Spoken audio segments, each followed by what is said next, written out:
In this video, I'm going to share with you the presentation I did for Sam Ovens' Quantum Mastermind. Now, if you don't know Sam Ovens, which is unlikely if you watch my videos, but if you don't know who Sam is, he's the founder of consulting.com. And at one point, he was doing about $36 million a year. And he has this mastermind that he charges between $30,000 and $50,000 per year. And I've been in there for about 4 years now, and it's an incredible mastermind. Now, in this video, I cover my entire YouTube ads strategy. So back in the day, Sam was teaching me Facebook ads. We scaled. I spent over close to $2 million on Facebook, but then I switched over to YouTube ads. So in this presentation, I share with you my entire YouTube ads strategy, which I call my YouTube ads ecosystem, and I share with you how to create ads, how to create multiple variations and high-performing ads through just one hook, one body, and one call to action, how you can then replicate that to create multiple variations to finding a winning ad, and then ultimately be able to scale your YouTube ads to at least that 100K, 500K, even $1 million a month. So everything I share with you in this presentation is what I actually use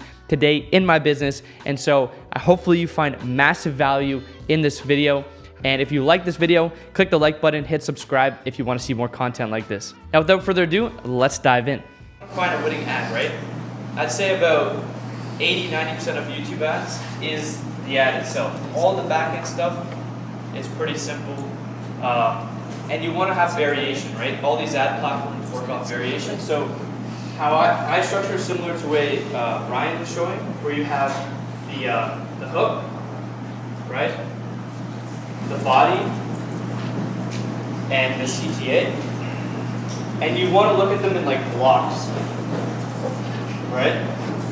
Because you can use these to like move them around, and like this hook could be with this body, and you want to have, like you were saying, 5. I say 2 bodies and then like a call to action, and this will give you like 10 variations, right?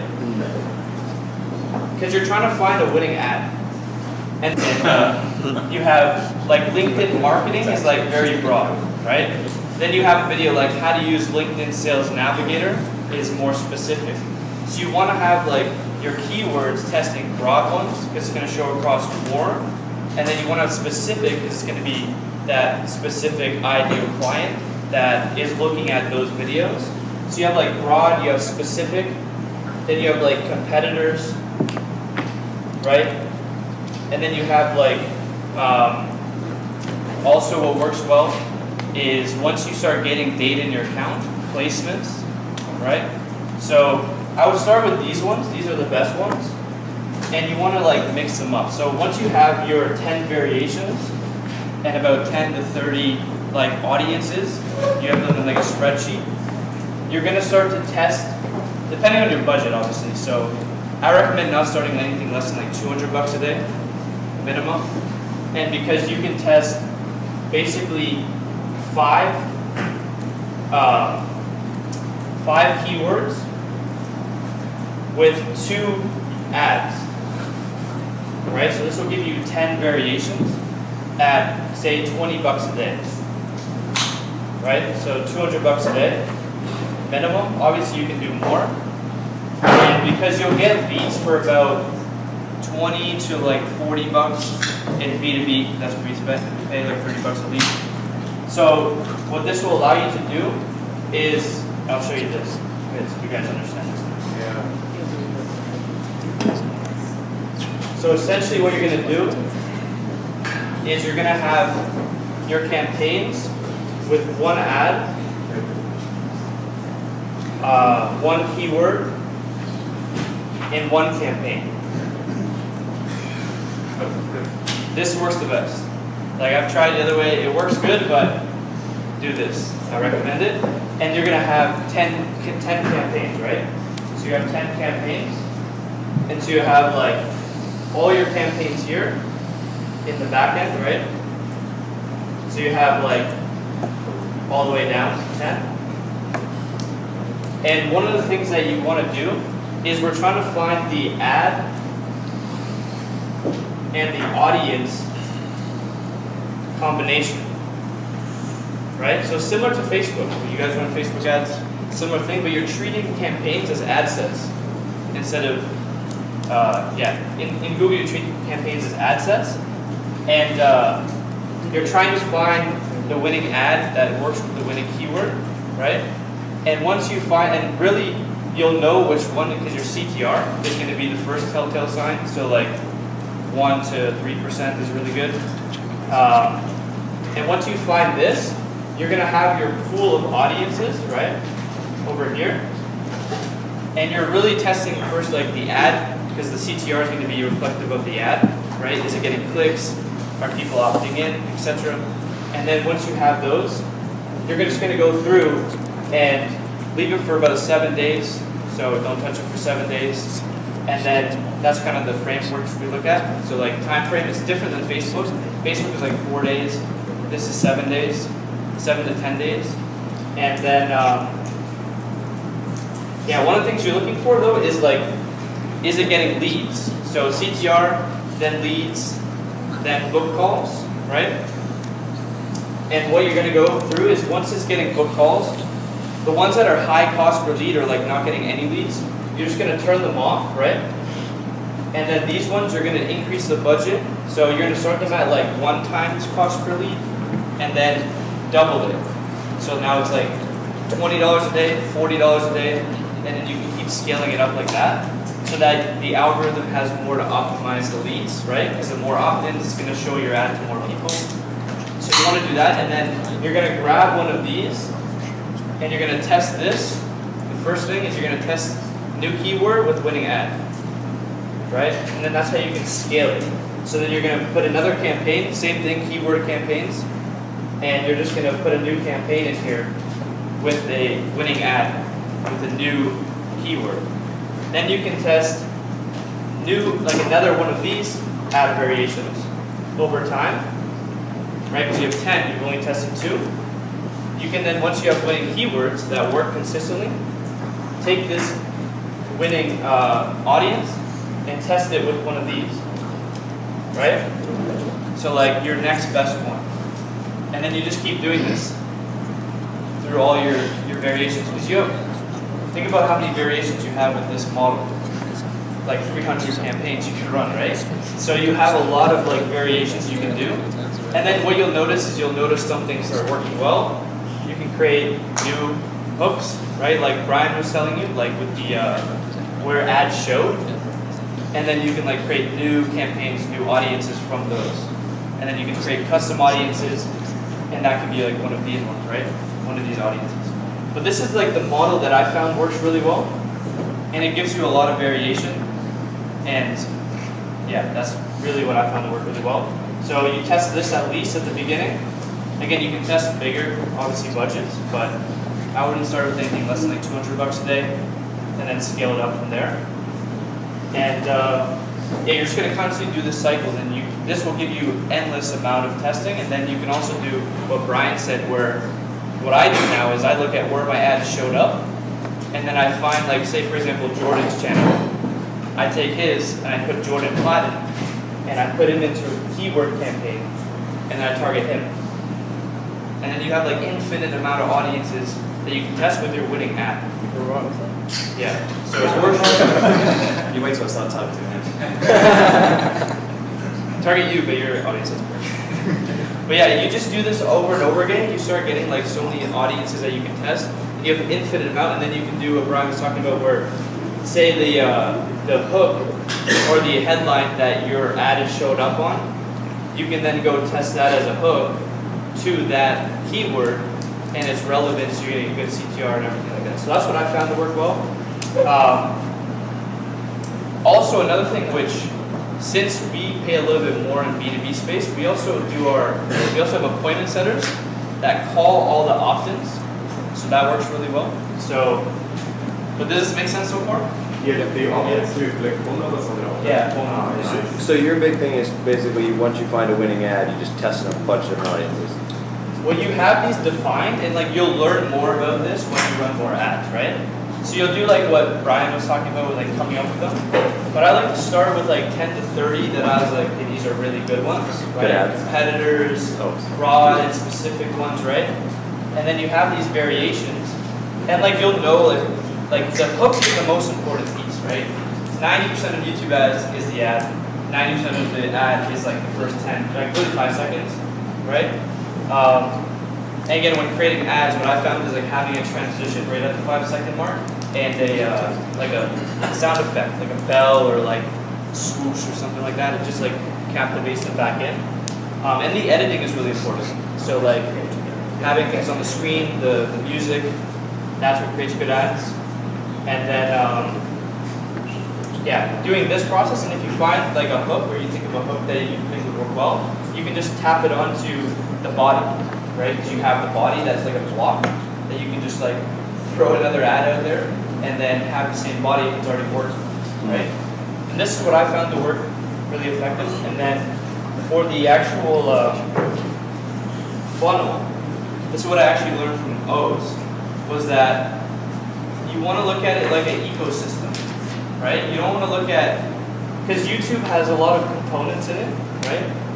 So, I'll show you this.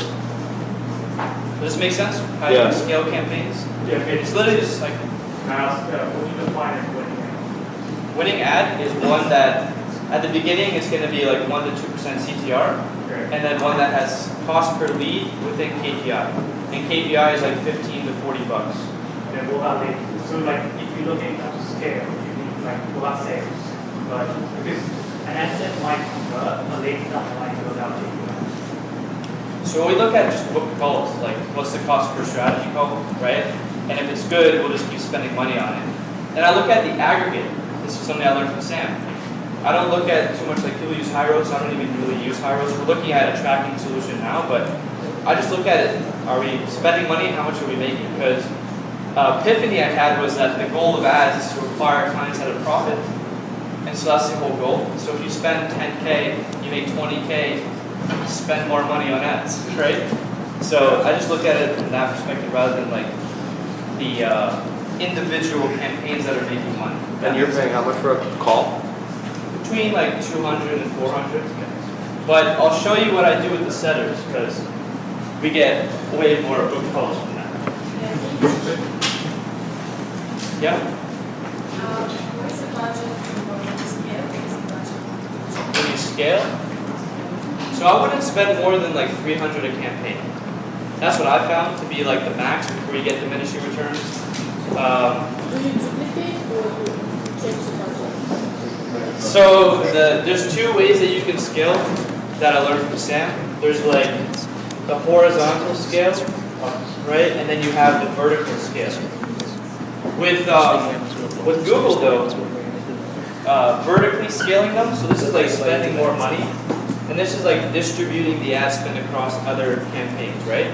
This is like the distribution, right, of other campaigns. This is just spending more money. This actually works really well on YouTube.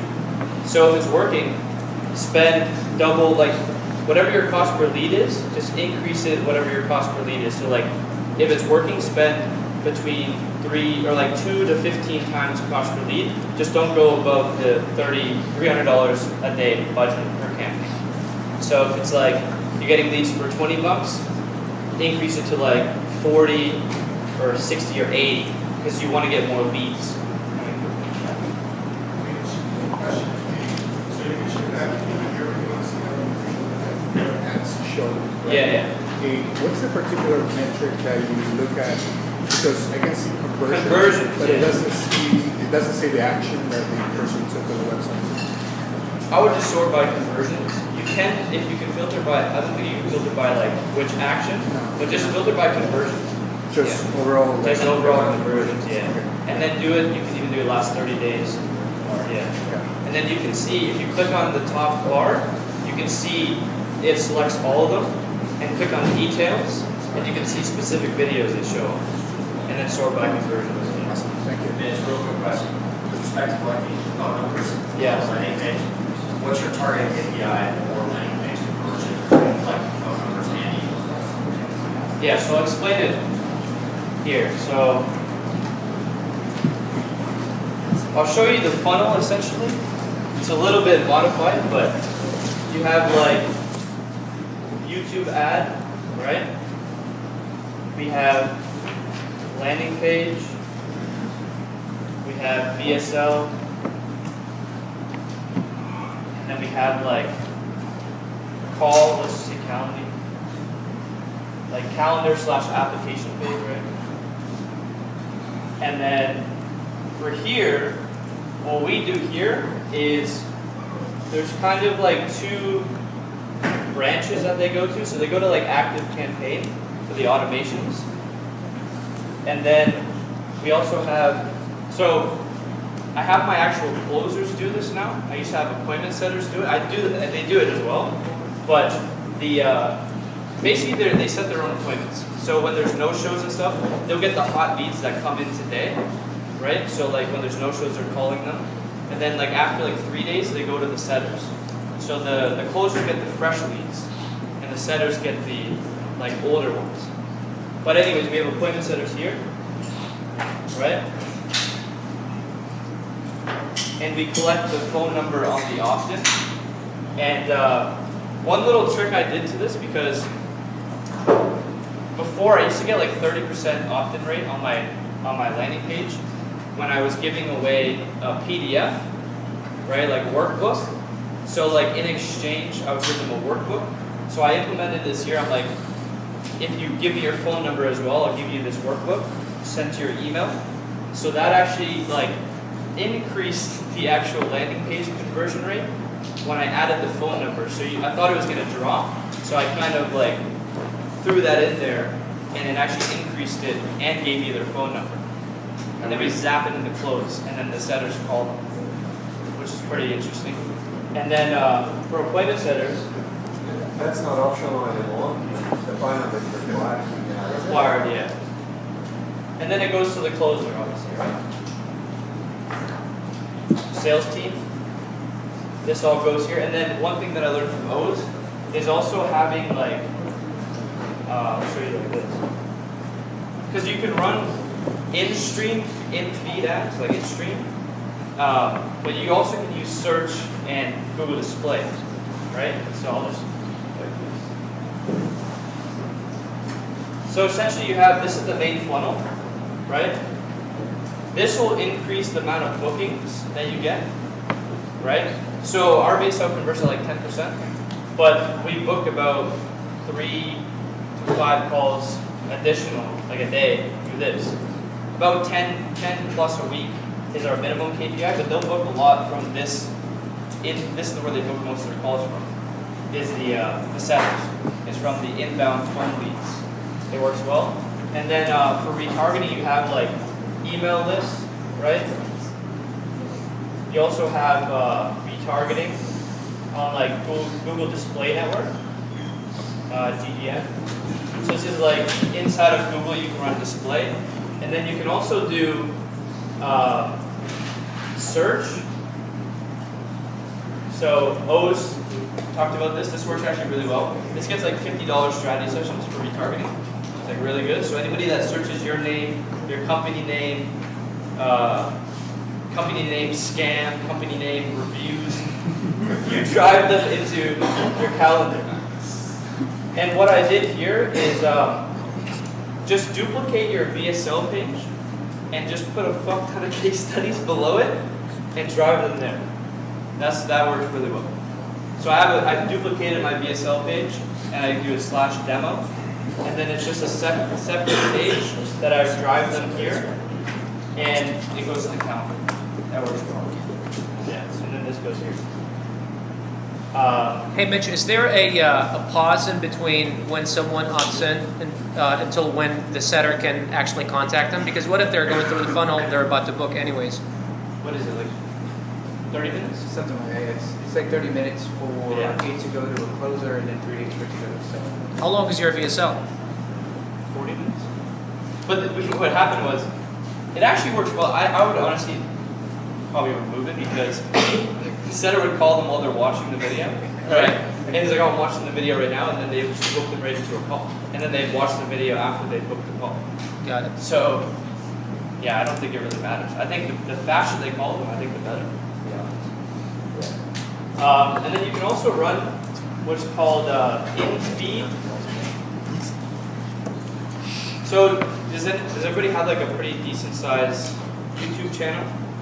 Like who has a decent sized YouTube channel? You can run these in-feed ads. They used to be called discovery. these actually work well for, because what I found is that the more people that consume your YouTube, oh yeah, also YouTube as well, right? So like this is like Gmail/YouTube. The more people that consume your YouTube content before they get on the call, they usually buy. I found that when they binge it. So you can run these in feed that basically like are retargeting ads to anybody that's watched one of your ads, or even on like watch one of your ads. You can also do it for like retargeting your website visitors. But essentially what it is it shows on the home page, the home feed, and recommended videos as well. And it drives them to a YouTube video. And then YouTube video has call to actions and stuff like that. And you can choose which videos you want them to see. So you can promote this video, and it drives them to like a YouTube video. And this actually gets like it gets like 100+ subscribers a month from just this one video, and it's getting like a lot of views. So this works really well. And then they ultimately subscribe to the channel, and then they just are on the list. So this works well for retargeting. And you want to look at it more as like a ecosystem rather than like just traditional funnels, right? Because most people will just run this and maybe active campaigns, but they don't have all this other shit that like helps with it, right? Because you run ads, you retarget those people back to the calendar. It's like a whole, like once they watch an ad, they're in your world, you know. So this is kind of the funnel that we run, and it works really well. How long did it take you to set this whole thing up? Oh, you start with this, right? Then you have like email blasts, retargeting on Google. Yeah, this shit's easy. Like, but yeah, this is where you would start with. I would recommend. I mean, even if you don't have appointments, get your guys to call the leads and get the phone numbers, because leads costs are just going to constantly go up, and like you'll book an extra like 3 to 5, 10 calls a day calling opt-ins. What do they say? Hey John, yeah. This Mitch Gonzalez here from Executive Advantage. I saw you opted in for one of our webinars. Like, did you get a chance to watch it? And then they're kind of like we also gave a free bonus workbook on the call. Did you receive it yet? And they're like, oh no, I haven't received it. And then they're like, okay, well, let me send that over to you. And then also, what do you currently offer? And then they go to like a discovery call. These app offers yeah. And you're doing like what, $1 million a month? Something like that? No, like 200. 200,000 a month? You're the man. Now, hopefully you found massive value in this video. And if you want to learn YouTube ads, whether you have a consulting business with a high ticket like Done With You program, or you're a coach that wants to get more clients, or you're an agency owner and you want to get more appointments, you want to scale up your business, then what I invite you to do is click the link in my description, book a call with myself and my team, and we'll dive into our entire strategy, and we'll actually create a custom strategy for you to scale with YouTube ads. And again, it's not just about the YouTube ads, it's the ecosystem around that. And ultimately, the goal is to pack you and your team's calendar with qualified inbound appointments every single day, and then maximizing that so you can get a 2 to 5, even 10x ROI on cash, so that you can reinvest back into your business and really scale it to that next level. So if you want to learn more about that, click the link in the description that dives into my entire YouTube ads ecosystem and strategy. It shows you exactly how to create high converting ads, how to actually create a simple pre-selling mechanism to get people coming to you, booking calls into your calendar, pre-qualified, ready to learn more about your offer. It goes into how to create and launch your first campaign. So if you've never ran YouTube ads before, I show you from scratch how to even create your YouTube and your Google Ads account, all the way to launching your first campaign, getting it profitable, getting your first sale. Like one of my clients, Joey, within literally the first 2 weeks of launching his campaign, he got his first sale and made an ROI back on his ads just in the first 2 weeks of us launching his campaigns. And we've used this in our own business to scale to multiple 7 figures with YouTube ads. So it goes all the way to scaling, getting your first few clients, getting it profitable, and then all the way to scaling it. So once you start generating some sales, you get some appointments, how do you scale it? How do you get to the next level? And so you can go ahead and click the link in the description and go book a call with my team. Show you multiple strategies on how you can scale to $1, $3, $5, even $10,000 plus per day in ad spend and do it profitably, again, to fill your team's calendar, to scale up, get more high ticket clients, and ultimately take your business to that $100K to $1 million a month mark. So if you're at that 10 to 50K per month mark, then this is perfect for you, especially if you have a high ticket offer and you want to scale it and start generating more inbound appointments. Then YouTube ads is the road to go. Again, even Sam Ovens, he's talking about YouTube a lot more. So I've been using YouTube ads for close to 2 years now, and I've been doing Facebook ads for the past 4 years. So I have a lot of media buying experience, and I've spent millions of dollars of my own money where we've scaled our own business to over $3.2 million. So I want to show you everything that I've learned, show you the exact steps that you need to do to go from zero to actually making your YouTube ads profitable and ultimately scaling it to 7 figures. Because when I first got started on YouTube, there was not much training. I was watching YouTube tutorials, trying to piece everything together. And now I have a step-by-step, literally from start to finish, what you need to do to scale. So if you want to learn more about that, then click below on the video. And I also have additional trainings on YouTube ads that you can get access to, but I have a full in-depth training, and I'll actually coach you, give you one-on-one support, and go through the entire process of scaling your YouTube ads, looking at your ad account, working with you alongside of you to scale your YouTube ads and make them hyper profitable. And so you can go ahead and click the link in the description, go book a call with my team, and we'll dive into your YouTube ad account and help you scale to 7 figures. So like the video, subscribe, and I'll see you in the next one.